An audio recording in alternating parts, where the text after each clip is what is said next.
Yo, what's going on, snipers, and welcome back to Edmonton Oilers Throwback 2010 franchise mode here in NHL 25. So in last episode, if you did not catch it, we had free agency, and we kind of configured our team for the upcoming 2014-15 season.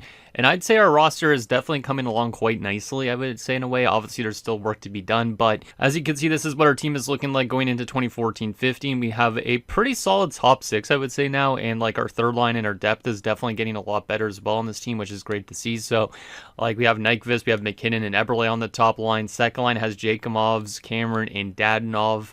Third line has Kadri, Burmistrov, and Toffoli. I think that's an underrated offensive third line. And our fourth line's a bit more on the defensive-minded things. We have Abdelkader, we have Marcoux, and we also have Carl Hagelin. So I'd say in general we do have some pretty good depth. Obviously, we're still lacking at high-end talent. Obviously, Nathan McKinnon could jump up to being a really good player by the end of the season. Same with Cameron. So kind of banking on those two to get better as the season goes on. The one area that we're definitely still a little bit weak on is defense, but the defensive core definitely is getting stronger as well, because you could see it's not as weak as it was a few years ago. We have guys like Miroslav Zhurdev making the NHL. Obviously, Holinka's in his second season. Justin Falk continues to grow. We signed David Savard. So, like, in the way the defensive core is starting to take shape.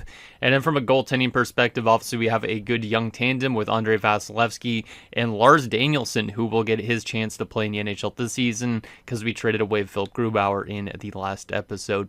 Also, we do have Riley Nash as a healthy scratch, Alex Plante, and BJ Crombeen. So not the best depth options, but I do think still this team is definitely on the right trajectory. You could also look at the AHL, and you can see we have a lot of nice young prospects down there. Barchi, Cody Hodgson's one of these guys that we probably look to flip away at some point, but you have guys like Nail Yakupov, you have George Fata still who has elite potential, Boone Jenner, Yoka Malatti, you have Brock McGinn. Like, there's a lot of good players down there in the minors too that are all very close to being NHL ready too. So I just think this team is going to be decent this season. I don't think we're going to be obviously still a playoff team, but I do think that this team is getting very close to being on the cusp of maybe being a playoff team, and that only is going to be better for us probably next season when McKinnon's up to like a 91, 92, or maybe even higher than that. If Cameron jumps up to like an 89 overall and stuff like that, our team definitely could be a playoff team really, really soon. So very excited to see what ends up happening with that this season. But anyways, before we get into another season, we're not going to simulate all the season in this episode, but before we get into that, we'll also probably take a look at the lines around the league for fun too.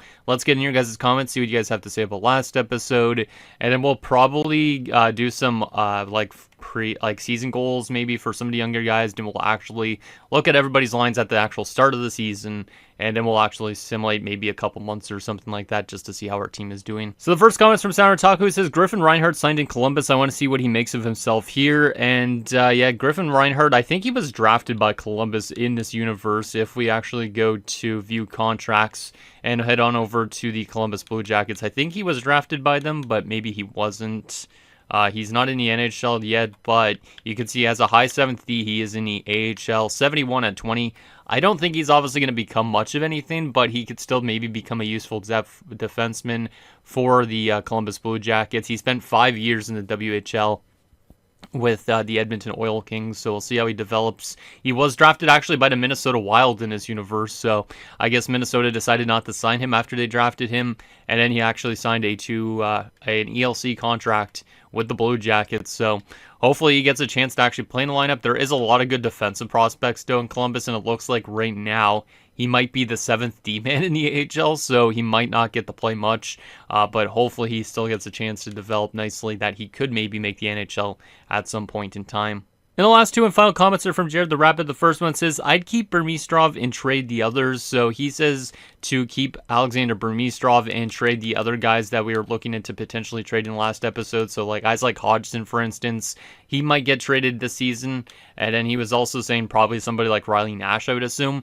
Riley Nash, I'm okay with probably using as a depth forward. I don't think it's a huge issue if we use him as a depth forward because in real life, he wasn't a hugely great player anyways. Like, he was an okay bottom six option.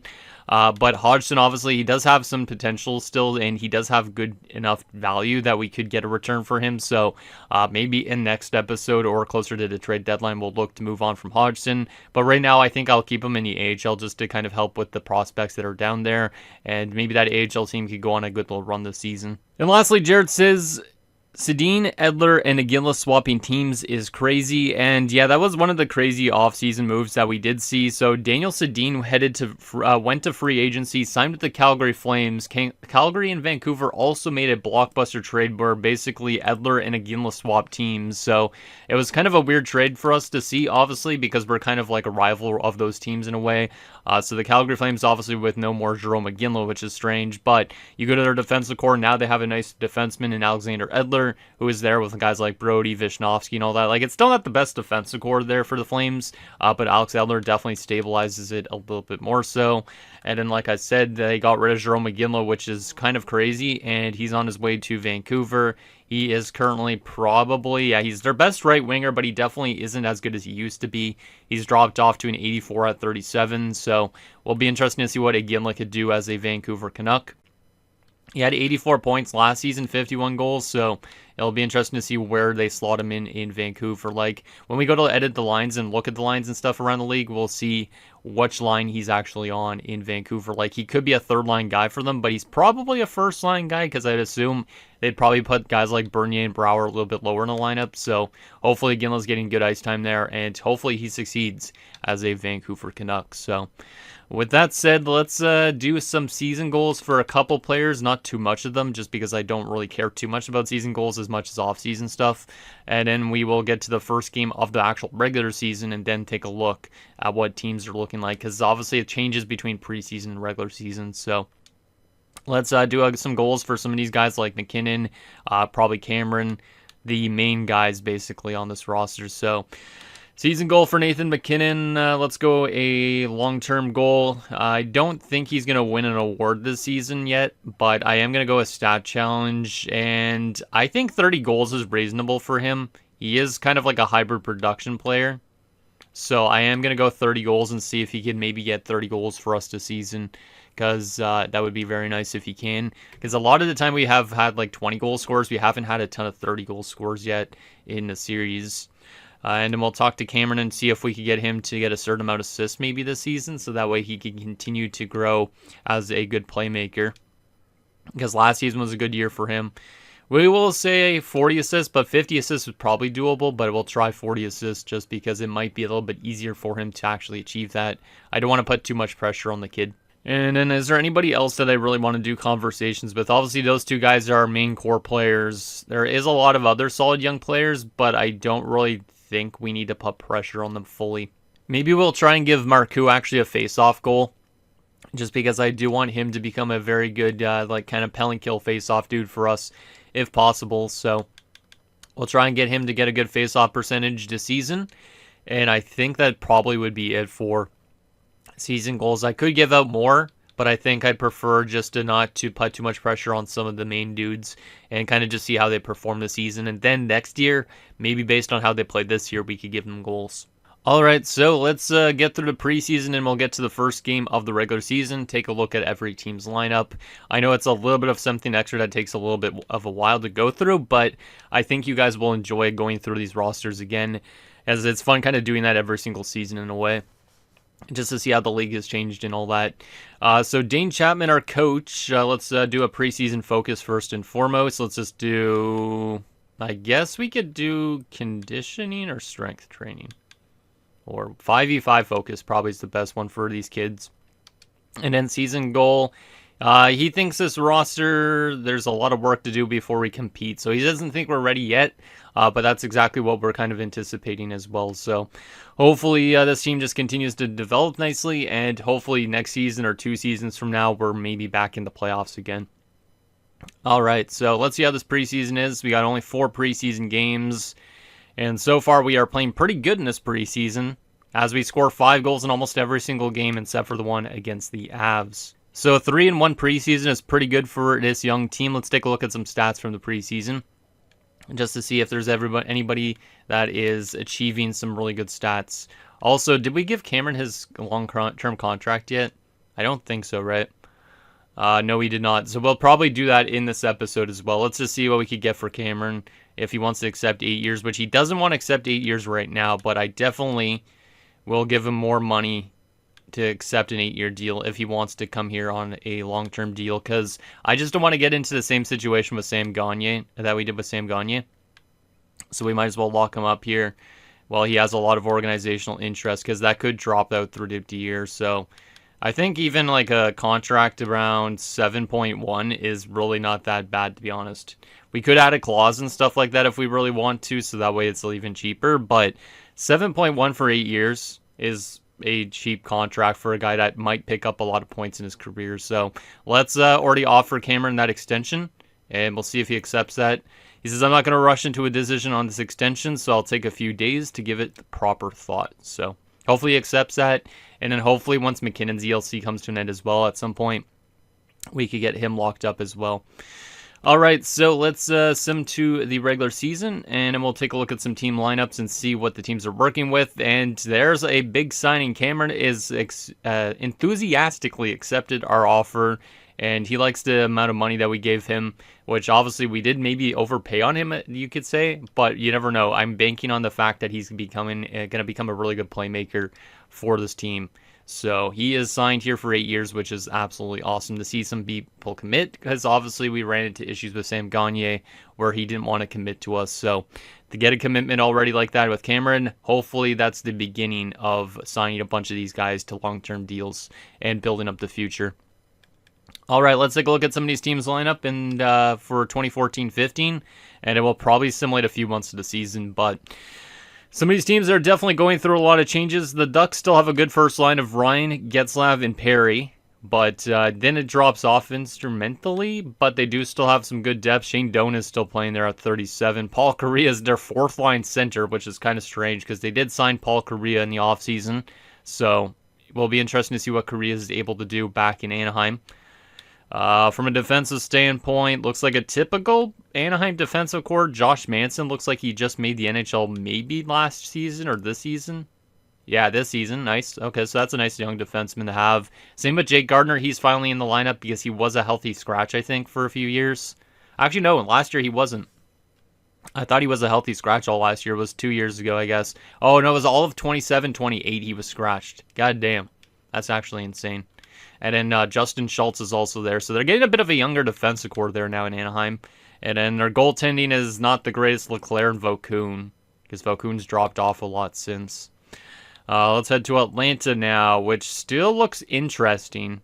They've added definitely still a lot of pieces over these first few years, but they definitely have still very good center depth. I don't know why Stepan's fourth line over Greg Campbell, but Artemi Panarin has made the NHL in 2014-15, which means they have themselves a very good passer. So it will be interesting to see what Panarin does at the NHL level. Actually, he played a little bit in the NHL last year, 17 games of 5 points, but he was mostly in the AHL last year, so this will be his first full season in the NHL. I don't know why he's fourth line over Brandon Segal, though. What's even the logic behind that? Is it just because Panarin's not a right winger? I don't know. From a defensive standpoint, Enstrom Hamilton, solid defensive core. Nice to see Dougie Hamilton getting a lot of ice time. Pavlik, Jaguar, Postma, Goodbranson, okay. Solid team in Atlanta. Boston still looking pretty strong after all these years. Mark Savard has dropped off a cliff, but Brad Marchand's up to a 91. So, yeah, the Bruins are looking good. They had actually held on to Joe Colborne. So, Colborne's in the lineup now. I don't know if he's just getting to the NHL. Yeah, he is. All right. I don't mind to see that. Defensively, Chalmers and Weidman. All right. Solid defensive core, but Chara has dropped off a cliff, which is kind of insane. Obviously, in real life, I think he would still be pretty good at this point. Not the most insane defenseman, but obviously in real life, he played to like 2021, was it? I don't even remember, but he's playing on a pairing with Radko Gudas. That's an absolute crazy pairing. Probably a pairing that throws a lot of hits and all that. Definitely a Bruins pairing. Goaltending Rask is there, and obviously we traded them Phil Grubauer, so he's the new backup in Boston. And then Scratches, just a bunch of physical guys, kind of. Buffalo, Vanek, Umberger, and Stafford. Interesting top line. They also did bring back Briere, we saw. Was that last season or 2 seasons ago? Oh, was that the trade deadline? Yeah, that's right. 15 points in 15 games. 3 assists in 6 playoff games. All right. Yeah, Buffalo is still not the strongest. I mean, William Karlsson has made the NHL, which is good for them, but they definitely have some weakness. They definitely have a solid top six, though. I wouldn't say they're a bad team, but I wouldn't say they're a great team either right now. I mean, this defensive core, though, is actually pretty good, so maybe that's what would help them simulate good. And then goalies, Brzgalov and Inamaki. And scratches, Dawes. Morgan Riley's a healthy scratch, which is probably not a great idea, but yeah, this is actually a really good Buffalo Sabres team. Marc-Antoine Pouliot, our former player, is a healthy scratcher, too. Huh. The Calgary Flames with Daniel Sedin. That's actually strange as shit. But that's a pretty huge acquisition by the Flames. Sedin, Backlund, and then Ross LaBarbera guy. That's a really good top line. Second line, Kuznetsov, Stajan, and Pork. God damn. Didn't Kuznetsov win like Rookie of the Year too recently? Or no, he came close to it. He didn't win it, but he came close. Third line, Yarncroke, Hayes, and Palat. Damn, yeah, this is a good Flames team. They've definitely built up quite well. And then defensively, obviously, Alexander Edler. Yeah, solid defensive core, but not as strong as their offense, I would say. And then from a goaltending perspective, they did bring in Jonas Hiller, and then there is our Buhlenwald at 41 years old. Tom Wilson, a healthy scratch, all right. Carolina. Dustin Penner's still there after we dealt him there years ago, playing with Stahl and Charpentier. Braden Shen there on that second line. Damn, a lot of these AI teams are looking actually really strong, which makes me have like no hope that our team's going to be good this season in a way. Pickenen and Mike Green. Interesting top pairing, but the rest of these pairings, I mean, McBain should probably be higher than Brett Carson, but goalies came more than Antti Ranta, so Antti Ranta found himself in Carolina. That's kind of surprising. Only spent a few years in the AHL, but he's now a Carolina Hurricane already. And scratches Jared Tenorti and Matt Martin. Yeah, Matt Martin. All right. Chicago. Still looking like a Chicago team. Still looking pretty strong. They definitely could go for another Stanley Cup this season. Dustin Byfuglien's still signed for 2 more years. So definitely a strong Blackhawks team. So I do expect him to go on a good run again this season. And then from a defensive standpoint, still Duncan Keith and all that. Yeah, this defensive core is still even good too. I mean, it is a bit weak with Randy Jones and Matt Karkner playing, but still good enough. And goaltending, I mean, Eric Ersberg as a backup is okay. Corey Crawford still is an 84, solid. And then scratches, not really anything huge. All right, we head to Colorado, who won our division last season and made the playoffs. They did bring in Brad Richards in the offseason. We saw that. He's playing with Duchesne and Stastny. That's a crazy top line. Carter Verhaeghe's getting second line ice team as a 19-year-old. So he got some crazy growth as a lowly, which is not what I was expecting. But yeah, after a long time in the OHL, he's ready to make his debut. And will he become the guy he is in real life? I'm not sure, but still, that's a really good player to have, especially with him with Tarasenko. Mike Comrie being there is not bad down the middle. Ryan O'Reilly's still there. Goldobin on that third line is fantastic. Damn. Yeah, this Avs team could end up being a cup contender maybe before they were in real life. Defensively, Ryan Suter's there. Yeah, this Avs team probably should make it back to the postseason based on that. Niemi. Yeah, that's pretty good. All right, Columbus. What are they looking like? Rick Nash still playing with Olsen and Jakub Voracek. Pretty solid top line. Vermette, Zibanejad, and Gensel, whatever you want to say. Sean Horkoff's still there, but obviously he is dropping off a cliff. Our former captain. Gilbert Brule returned there in the offseason, which is funny. How did he do with the Florida Panthers after he dealt some 10 points in 17 games? Didn't play in the playoffs. Defensively, Lyles and Hewitt. All right. Not a great defensive core. And goaltending is questionable, but yeah, some of these teams are looking pretty solid so far. Dallas looks good too. Ben, Weiss, and Tatar. I mean, Chad LaRose as a second-line right winger is probably not ideal, but what do I know? Defensively, Robin Regeer's dropped off a lot at age 34 already. That's kind of surprising. He's playing with our former defenseman Tom Gilbert. Oscar Klefbom, Edmonton Oilers legend, but obviously we didn't draft him in this universe. He's on that second pairing. Goalies, Kari Lettinen, Alex Auld, scratches, a bunch of random dudes. Detroit still kind of has that Detroit identity, but obviously guys like Franzen are dropping off a bit, so Max Pacioretty was brought in, which is nice. All right. Defensively, that defensive core is never as good as it used to be. I mean, Cronwall's good, but Brad Stewart's dropped off a lot. They have random guys like Phillips and Zanin, so And goalies, Jimmy Howard's still there. All right. We head to the Florida Panthers. Mason Raymond, Rich Peverley, and there's Alex Hemsky, of course, still. Frolik, Raquel, Booth. It's not crazy, but it's not bad. Phaneuf and BX. All right. Goalies, Ben Bishop, still there. How was Ben Bishop last year again? Oh, yeah, that's right. Didn't he win the Vezina or something like that? Like, I think he won the Vezina, but Florida missed the playoffs. No, he won the Jennings, but Florida missed the playoffs last season. Or was it? No, it wasn't last season. It was 2 seasons ago. Damn. But him and Markstrom, that's an interesting goaltending tandem. All right. Let's head to LA, who's won some cups in this universe, or a cup, I think, in this universe. Patrick O'Sullivan, Kopitar Brown. Ryan Smith is still there, so did he sign an extension, I guess? Yeah, he signed a 2-year extension to remain as an LA King, because I know that you guys wanted me to bring him in potentially back to Edmonton.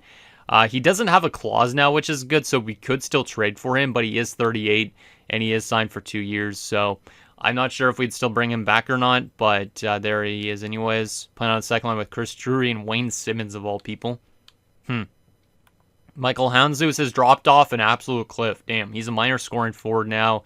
Josh Anderson's made the NHL. LA doesn't have the best depth on offense, but that defensive core is absolutely filthy. Martin and Doughty, Voinov and Johnson, Martinez, and the other Drew Doughty. Goddamn. And then the goaltending is still nasty, Quick and Bernier. So they're a very good defensive team, I'd say. And then their top line provides offense, too. Minnesota. Ryan Johansson on the top line with Koivu and Havlat. I almost said Halat for some reason, but Havlat. All right, Minnesota's starting to build up an interesting-looking team. Yeah, Brent Burns on the second pairing. Goalies, Devin Dubnyk. Obviously, we traded him there. How did he do with them? Not too bad, but obviously not as good as he started off the season last year with us. But he is still signed there for a few more years. Hopefully, he can maybe get them into a playoff spot. Darcy Kemper there as well. Robert Nilsson, our former players there as well. Montreal, of course, Sam Gagner. We know that he had a good season last year with the Habs. They did make the playoffs, and he was point per game those playoffs, but they did not win the Stanley Cup. But he's playing with Plekanec and Camilleri. This Montreal team has definitely seen better days too, but they are a strong team too. And then goalies, Carey Price is at 95 though, and he's won back-to-back Vezinas, so they definitely can play good defensively. And Ty Conklin, the backup. All right. We head to Nashville. Erat, Barkov, and Kessel. Oh, yeah, that's right. They signed Phil Kessel to play next to Barkov. I'm curious on how that's going to work out. Because Kessel had a rough season last year in Toronto, but now he gets to play next to Alexander Barkov, who was recently drafted after Nathan McKinnon. Had 52 points as a rookie, so that could be a very interesting top line. Nashville's definitely brought in some interesting pieces. And then defensively, I mean, Yossi and Weber as a top pairing is disgusting. Damn. Goalies, they have still Rene and McElhaney. Euselius has dropped off to a depth forward. Damn. A lot of guys are dropping off faster than I anticipated. New Jersey, Parise, Lombardi, Zajac, Kovalchuk, Fiddler, and Zubris. That's the weirdest second line I've ever seen. Like, Vernon Fiddler as a second line center is just ridiculous. Zubris has dropped off a lot, so he just kind of weird being up there, but some of these teams are kind of strange, but good to see at least some guys getting development that I made that I wasn't sure would get development. Let's head to the Islanders now. Nugent Hopkins, Tavares, Pozo, Bailey, Hurdle, and Lee. Oh, yeah, that's right. Martin St. Louis was on this top line before, but now he's a fourth line guy because he's just dropped off a cliff. That's unfortunate. Has not played in the playoffs with the Islanders yet. Defensively, Cam Fowler. All right. Goalies, Corey Schneider and Rick DiPietro. How much is DiPietro still getting paid for? 3 more years. God damn. I feel bad for the Islanders because that's definitely hurting them a little bit with bringing in probably some good depth, because I don't think they'd be able to trade him away. We head to the New York Rangers, which is running Forsberg, Roy, and they re-signed Marian Gaborik, I guess, because he was a penny free agent. Yeah, they signed him on a 3-year deal at 11.87. I don't know if that's a smart move for the I to make, especially when Nikita Kucherov is ready to take that spot, but I'm not going to question them. Kucherov is going to be needing a big contract this offseason. Actually, no, he's not, Because looks like he has an extension already in place kicking in next year. So, kind of curious on what that's looking like. Because it is a 5-year deal. But I can't see how much money it's worth. So, but anyways, Kucherov's playing with Dubinsky and Frolov. This Rangers team should be a playoff team this year. They should be. Yeah, that's a really solid defensive core. And, of course, they still have King Henrik, who has not dropped off yet. So, yeah, I do expect the Rangers to make the postseason this year. The Ottawa Senators, Landeskog, Spezza, and Burrows. Weird top line. I mean, kind of nice seeing Hoffman on the second line already. I wasn't expecting him to grow as much as he has, but he's been getting better in terms of goal scoring. Definitely doesn't play the best defensively, but good for him. Good for him. From a defensive standpoint, Bouwmeester and Carlson. I do like this defensive core the Sens have built up, but their offensive core definitely needs a lot more work. Their goaltending, Delorier and Ryan Miller. I mean, they did sign Ryan Miller, so they are more of a defensive team, I guess, than an offensive team. But if that top line produces, that could help quite a bit. Philadelphia, who has been trending downwards, which is weird considering this roster looks really solid. They have a very solid top 9. Fourth line's even not that bad. The defensive core maybe could use some work, so maybe that's where they've had issues. And then their goaltending, I mean, they did just sign Semyon Varlamov in the offseason, so maybe that's going to help them solve their goaltending issues a bit. Because, yeah, Varlamov got replaced by Holtby just like he did in real life. As you can see, less and less games every year. Has won multiple Stanley Cups already as well. Scratch, they have Kopecky, Adam McQuaid, Doug Murray. Phoenix, Skinner, Cogliano, and Stepniak. So this is where Andrew Cogliano went, and he got a 4-year deal at $4 million. But he's getting to play with Skinner and Stepniak, so that could be an okay top line. Kind of surprised that he's getting top line time over Martin Hansel, but still. Looks like the Yotes are starting to build up a decently good young core. And then the defensive core as well is not bad. The goaltending is probably what it needs the most work, but it is a young tandem of Leonard and Mrazek. Then from a scratch perspective, they have some younger guys like Alzner, Palmieri, and then a veteran player like Aaron Johnson. All right, Pittsburgh, what about them? Crosby, Malkin, and Justin Williams. I mean, that's a nasty top line. Kunitz, Stahl, and Letestu. This Arkhipov guy with Trevor Lewis and Lars Eller. I mean, their depth isn't that strong, but that top line and then also Jordan Stahl, really good. Defensive core is solid. Goligoski and Chris Letang. Jordan Leopold has dropped off a bit, but Kyle Quincy is actually pretty good. And then they have Jonas Brodin coming up and Anssi Salmela. Goalies is Budai and Fleury. So Fleury is still there. That's good to see. How many years has he signed for? 1 more year. I wonder if they'll really sign him. I hope that they do, but if he does change teams, it'd be kind of realistic, but it's obviously kind of a bit early for that to happen. Scratches, Mark Barberio, and Jonathan Chichu has dropped off to a 78. Goddamn. Poor Chichu. San Jose, speaking of Chichu, Marlo Thornton and Pavelski, Heatley, Couture, and Daniel Alfredson, who's dropped to a 76, but he'll get to play with 2 really good players, so I expect Alfredson to produce quite well there. Third line goalie, Desharnais and Clapperton. Fourth line, Latendresse, Belanger, Nystrom. Very top 6 heavy, but still good. And then defensively, it's definitely not what I was expecting to see. I could definitely say why they've not done as good recently. Vlasic being the best defenseman probably could be better than that. Like, literally, Jack Gillen's tied for the second best defenseman on this team, so Goalies, they have Mike Smith and they have Alex Stalock, who is finally made the NHL, I think, because he's been still in the AHL all the time, yeah. So, we'll see what Stalock could do as a backup. Brendan Smith, Philip Kuba, and some guy named Kukinen. St. Louis, Jonathan Hubert, Tyler Seguin, TJ Oshie. That's actually an interesting top line. Backus, Berglund, and Perron.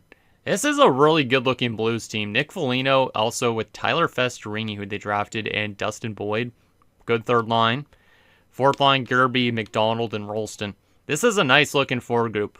And then defensively, Gerbreshkov and Petrangelo, Strawman, Erickson, White, and Johnson.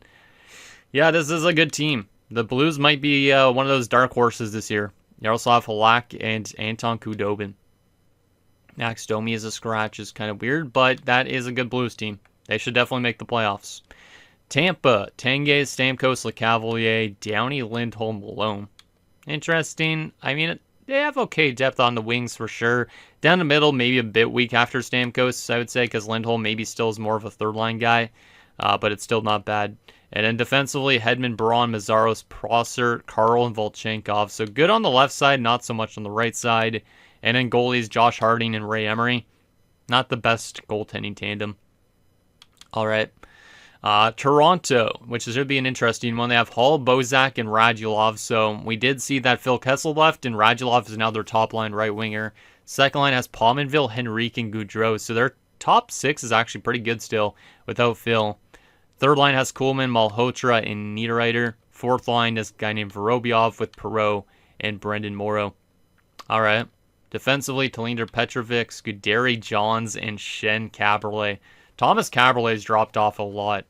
But yeah, that defensive core is definitely where they have issues, I guess. And goaltending, it's Connor Hellebuyck between the pipes this season. Interesting. This is his first NHL season coming up for Connor Hellebuyck, so maybe we'll see a Rookie of the Year candidate in net, depending on how Hellebuyck plays, but that's a big one for the Leafs. Absolutely big one. And then Jake Allen behind him. They actually have some solid goaltending for that bad defensive core. We head to Vancouver now, which has Kessler, Sedin, and Jerome McGinley. Very strange seeing Henrik only playing by himself now, but Jerome McGinley playing with him is pretty sick. Bernier, Wellwood, Schwartz, Brower, Mitchell, and Ward. Naslin still there, just funny. Webb and Chimera. Interesting forward group. Definitely not as strong as they probably were around this point. I don't remember how they were in 2014-15. Maybe they weren't actually that good. Defensively, Giordano and Niskanen, Ehrhoff and Rundblad, Andrew McDonald, and Alexander Picard. Goaltending, Luongo's dropped off to an 86 at 35, so this could be getting closer and closer to the end of Roberto Luongo's career. And then some 73 overall medium league goalie is already playing in Sergei Semyonov. All right.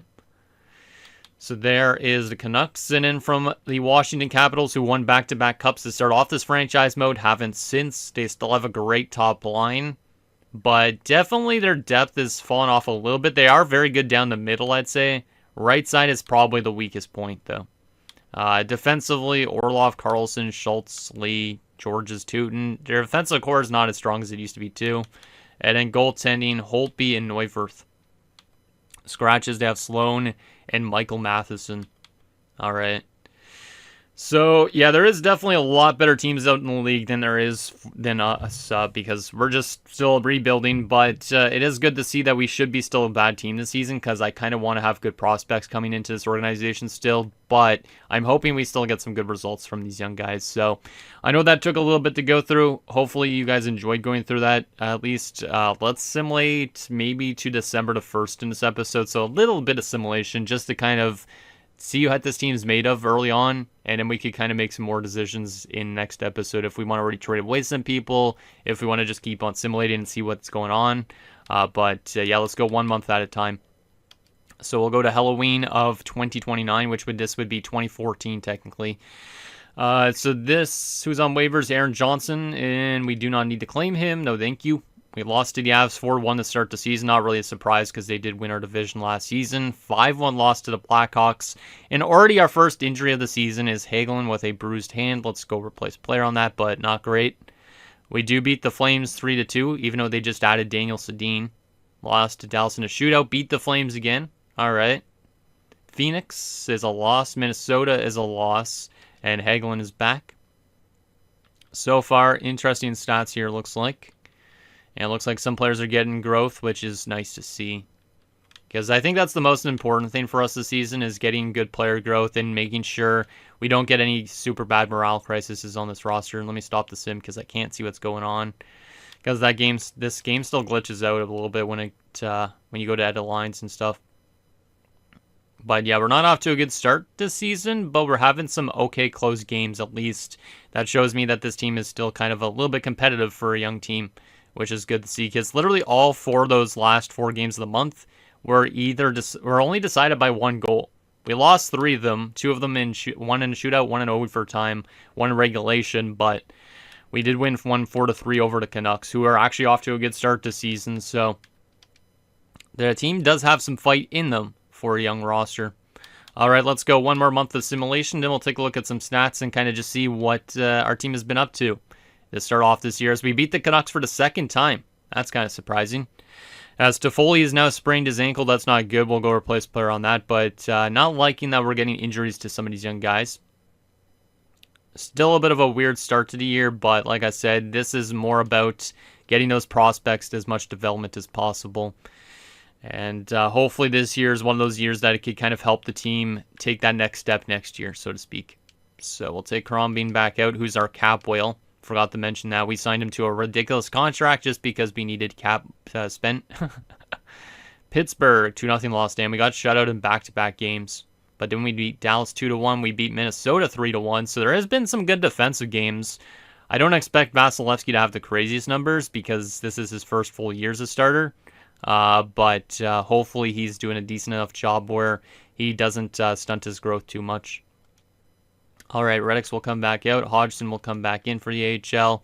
Hopefully the AHL's off to a good start as well this season because that would be good for the prospects down there still. Minnesota's a 3-1 win. Columbus is a 3-1 loss. And New Jersey's a 7-2 loss. We are 8-13-5 at December the 1st. I'd kind of say that's not that bad. I know we are probably still one of the worst teams in the league right now because of that. But I think this is exactly what I was kind of hoping for with this team, that they'd win at least some games early on in the year. They wouldn't be like, say, 0-15 or 0-20 or whatever. But we have points basically in, I guess, technically half of our games this season at this point. So it's not too bad. I'll definitely take it. The real question is, how is our team simulating as a whole? At the moment, we are dead last in goals for per game, but we're 9th in goals against. So I guess Vasilevsky's playing good, but our offense has definitely not been as good as I was hoping for. We are 24th on the power play, so our power play has been hit or miss, and our penalty kill has been absolutely awesome. So we're right now still a very solid defensive team, which is surprising. But that's basically our bread and butter right now. Let's take a look at some stats and see who's been doing what for our team at the moment. So in terms of centers, I mean, McKinnon's on 17 points and 9 goals. He's been good, but he is minus 14. But that's obviously because we give up, we don't score enough goals. If we scored more goals, he'd be definitely a better plus minus. Cameron's been solid this season too. 16 points in 26 games, even 0. So his defensive play hasn't been too bad. His offense has been solid enough. He is winning more faceoffs this year too. So I am liking that. So good stuff from Chase Cameron. Jankumov's on only 10 points, but 8 goals so far, which is okay. So yeah, definitely need to get some guys scoring a little bit more, I'd say. Burmistrov's off to actually a pretty good start for being like a third-line guy. 10 points. This is his first season. Marcoux on 8 points. He's already got 4 power play points, though, so only 4 regular strength points, but he's been good. Also shorthanded. He's got a goal shorthanded. Face-off stats are above 50% again. There's definitely some positives to take away from stats like that. Kadri has not been very good so far. His plus-minus is okay, but he's only got 5 points and 1 goal in 26 games as an 81 overall. Now, he is more of a playmaker, but that is definitely not what I was expecting from him. Last year, he only had 27 points in Toronto, so not necessarily the best signing right now, but at least he's still like maybe a guy that could jump up in the second half or more parts of the season. Nash has no points in 4 games. Left wing wise, Nyquist is on 15 points. I feel like we have a lot of playmakers on this roster, so we probably need more shooters, and maybe that would help us score more goals. But Nyquist is definitely more of a pure playmaker, as you can see with those 15 points. Hagelin on 5 assists, but no goals so far. And then Abdelkader only 1 assist and no goals. So a lot of guys haven't scored. Right wing side of things, Dadonov's on 19 points, and he's definitely simulates more like a pure playmaker as well, despite being a sniper. So that's definitely something we got to look into, I think, is finding more goal scoring support for these playmakers. That might be what we need to look into. Maybe at the draft, maybe it's something we sign in the offseason, but Eberle's got 7 goals, which is one of the highest on the team. Tivoli's got 9 points. He's a sniper, but he's only got 3 goals, so I definitely want more scoring out of some of these guys. And then from a defensive standpoint, Petrie on 9 points, Falk on 6 points, but minus 10 already. Russell 5 points, Savard 5 points, Linka 4 points, and Jurdev, despite being a two-way defenseman, or actually no, an OFD, he's got only 3 points. So yeah, there's definitely a lack of offense on this team, but goaltending, this is definitely a huge positive. Vasilevsky has been brilliant. He doesn't have the craziest record, of course, 7-10-5, but a 920 save percentage and a 2.6 goals against average. So he's given us a big chance to win games, which is kind of nice to see already. Danielson hasn't been so good so far, but he is a rookie, so I'm not going to complain. So Vasilevsky's definitely been the MVP of the season and why we've won as much games as we have. So we definitely need to find a way to start scoring more goals potentially, but obviously we don't care if we make the playoffs or not. In terms of goal scoring, though, you can see our depth. Like McKinnon's leading with 9 goals right now. Then you have guys like Jankumov scoring 8 goals, Eberle 7, but everybody else is like 6 and below. So that's where we definitely need to find a way to start scoring more goals. Hopefully we could find a way to maybe do that in next episode. But that's that so far. Let's briefly take a look at stats around the league too for fun, even though this doesn't matter because we're only 20-something games in. But right now, Malkin's leading the league in points. He's a goal almost per game and an assist almost per game. He's got 60 points. Justin Williams on 50. Crosby on 48. So the Penguins' top line is doing most of the work this season, it looks like. All right. Best defenseman in terms of points right now is Duncan Keith. He's under point per game, though.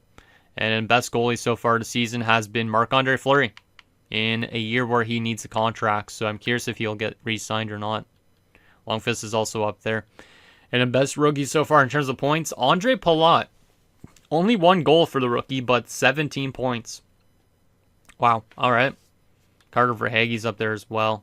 Looks like a lot of people are having trouble scoring goals so far. All right. I do also actually want to briefly take a look at the AHL, so let me just go back on this. How is our AHL team playing? 18-7-2. That's another big positive that I wanted to see. So our AHL team's doing good so far this year. And we're getting very good depth scoring too in the AHL. So this is a big positive because a lot of these guys could be NHL bound next season. Like Fada could be NHL bound soon. Boone Jenner looks like he was almost ready to. Yeah, he's a 4th line guy. So we will have to make some decisions this season. But we have a lot of guys that could be on the NHL lineup next year. Like Cody Hodgson's probably going to be having to get dealt. We also do have Lucas Spiza, who I sent down there, that should probably be dealt. I meant to deal him away in this episode, but I haven't yet, so I'll probably do that next episode. And then the goaltending in the AHL has been solid. Dorsett, who we signed, has been good as a 56. Tuomainen's not been as good, but he's winning games. He's up to a 70, so he is getting growth as that AHL starter, which is nice. All right. So there is that. Final few things to do to check in this episode. I do want to briefly take a look at, let me go to our contract situation again. Who's up for renewal this offseason that we might have to flip away? Let's see. So Dadonov's a pending UFA. That's an interesting one because right now he's leading us in points. He's young. Obviously right now I don't think he's trade bait, but maybe at the trade deadline we could recuperate some good assets for him potentially. He's not an expensive player too, so most teams should be able to afford him. But we could always hold on to him too. Aside from that, I mean, the rest of these guys pretty much are RFAs. Guys like Riley Nash don't matter too much. So I don't think there's going to be a lot of trades this season. But we could definitely cash out on Dadonov if we really want to. All right. So there's that. I also want to briefly go back to looking at the draft class again, just to see what there is. So far, we still don't know too much about it. Jeffrey Wong's still the first overall prospect, probably. There's a right-wing sniper supposed to go early on. I mean, we do need goal-scoring support, but we also need good defensemen. So this is probably not the year for a defenseman because I don't think we're going to be drafting 8th overall. But it could be a year for ourselves to get a good goal scorer onto this team. Like Gagliardi next to McKinnon or next to Cameron even would be probably really good. We don't really need these type of playmakers like Millman or Frolov. I don't know how good Mikanov is, or Wong for that matter, so I guess we'll have to find out a bit in the next episode. So there's that. Anything else I want to take a look at? Let me actually go back to Find Trade just to see, because Lucas Spiza is somebody that we still need to trade away next episode because he still has value. So now we're getting offered a 2nd and a 6th. There's actually some more offers now. So if you guys see anything that you would take for Lucas Spiza, let me know, and we might trade him away next episode already. Also, like I said, we should probably look to trade away somebody like Cody Hodgson at some point. But the Blackhawks are willing to give us 2 second-round picks for Spiza, but obviously the Blackhawks will be drafting quite late. Colorado would be willing to give us a top 6 forward prospect, but we don't really need forward prospects. But if you guys see anything here that's interesting, let me know, and maybe we'll think about getting rid of Spiza in the beginning of next episode. But we should be able to get a good return for him, which is kind of surprising, because I don't know why he has the value that he does, but it would be nice to get rid of him and get some good picks back or something like that. So there's that.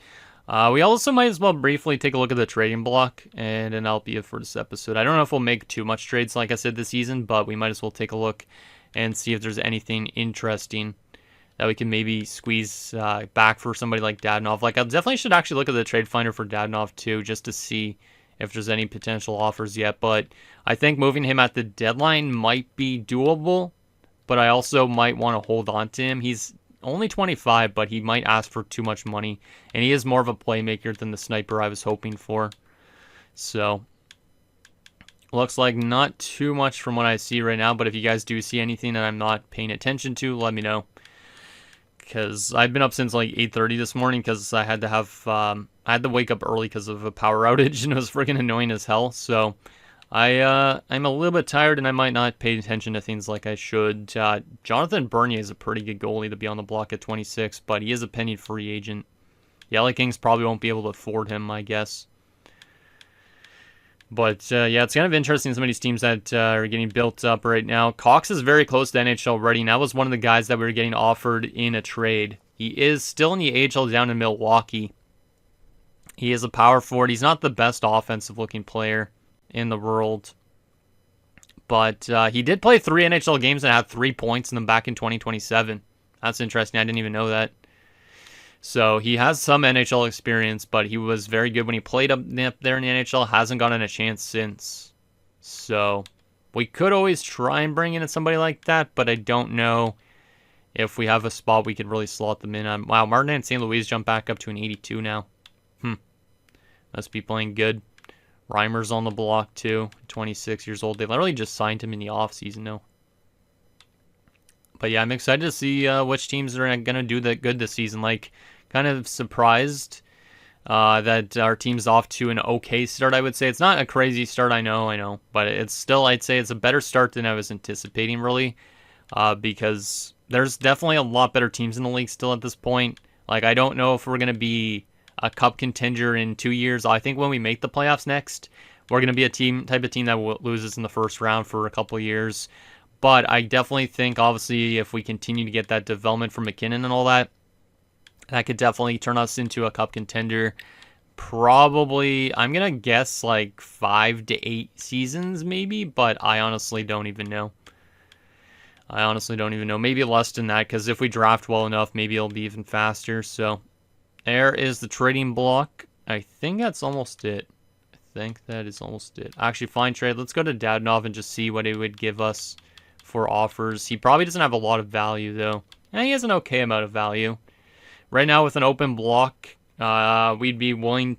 some teams will be willing to give up a second rounder still for him. Doesn't have that much more value, it seems like, than Lucas Biza, which is kind of surprising. We could still probably wait till later to move up from Dadonov, and then his value might go up more, so... We might wait till the deadline, and we might move him still. There is a chance if we don't move him this season, he's probably gone to free agency in the offseason because of guys like Nikushkin coming up, Yakupov, that type of thing. So, anyways, guys, that's going to do it for this episode of Edmonton Oilers Throwback 2010 Franchise Mode. So, in next episode, we'll simulate more of the season. We might simulate up to a day before the trade deadline, kind of get more of the season done just to see what this team's doing. And then obviously, the episode after that, we'll start to actually maybe make a couple trades, maybe not too much, but... enough that we basically could free up some roster spots for some kids to take over those roster spots. So, anything down below, and I'll see you guys next time.